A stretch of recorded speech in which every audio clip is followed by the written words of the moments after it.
మీకు బాధలు ఉన్నాయా? ఒకసారి మీ ప్రవర్తన స్కానింగ్ చేసుకోండి. నీ మాటల్లో ఏమన్నా పాపం ఉందేమో, నీ చూపులో ఏమన్నా పాపం ఉందేమో, నీ హృదయంలో ఏమన్నా పాపం ఉందేమో, నీకేమన్నా బ్యాడ్ హ్యాబిట్స్ ఉన్నాయేమో, అవే నీకు మేలు కలగకపోవడానికి కారణం. ఒక అబద్ధం కాలండి నీకు మేలు కలగదా? అబద్ధం ఉంటే నీ బతుకు మేలు రాదు. ఎందుకంటే అబద్ధం 10 కమాండ్మెంట్స్లో ఒక ఆజ్ఞది. అబద్ధం ఏం చేయకూడదు, ఆడకూడదు.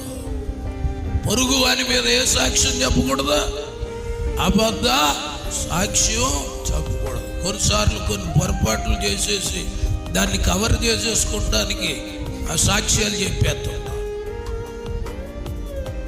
కవరింగ్ సాక్ష్యాలు ఎక్కువైపోతుంటాయి. ఎక్కువ మీకు ఒక సంగతి తెలుసా? ఎవరైతే